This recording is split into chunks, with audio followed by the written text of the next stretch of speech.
بنابراین صبر گفتن رسول الله صلی الله علیه و سلم ضیاء است.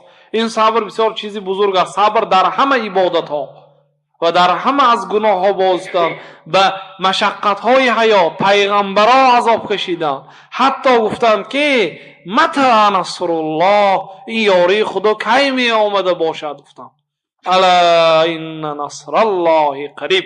خدا در جوابش میگه که آگاه باشید که نصرت خدا، یاری خداوند بزرگ نزدیک است. صبر این حیات پر از مشقت است. لقد خلقنا الانسان فی کبد. در سوره بلد الله تعالی میگه که ما انسان مشقت با آفریدیم.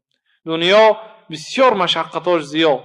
انسانایی که اگر کلانسال شدن، اگر حیاتشون هم تو یه بار نظر کنن، اگر چقدر حیاتشون در روزهای سختی دیدگی کی که نباشد، عذابهای دیدگی، مشقتهای دیدگی، غم و غصه های دیدگی، همین از انسان طلب میکند که صبر کند. و بالصبر والیقین تنال الامامة فی الدین.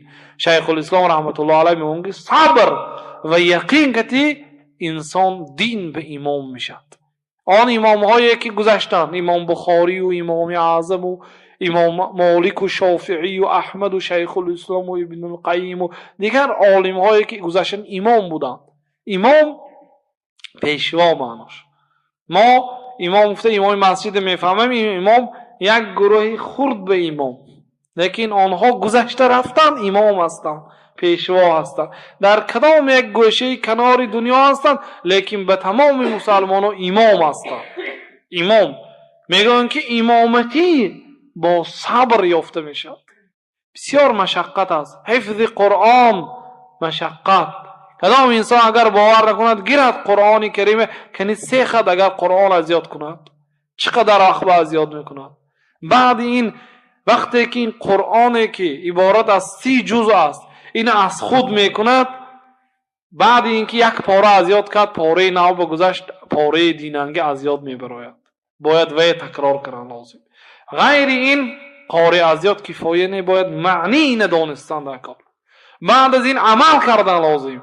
چقدر مشقت ها دارد. همین به بسیار انسان ها صبر کرد نمیتواند. بسیار انسان ها از این راه بر میگردد. و بالصبر والیقین تنال الامامة.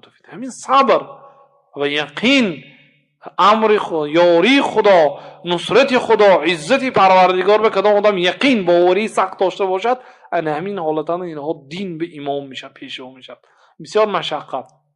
الله عزوجل آنهایی که صبر میکنن اجر و ثوابشون به حساب میتیم میکنه. انما یوفى الصابرون اجرهم بغیر حساب.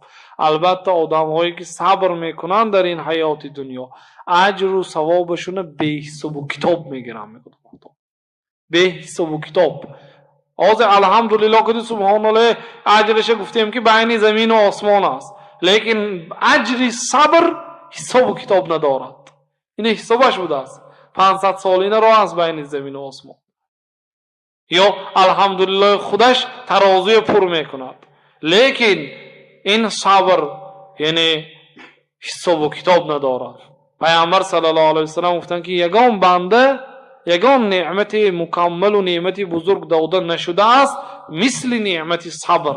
کدام انسان با الله تعالی صبر دادگی باشد داند که بسیار خصلت بزرگ، عمل بزرگ الله عزوجل برای او نصیب کرده است.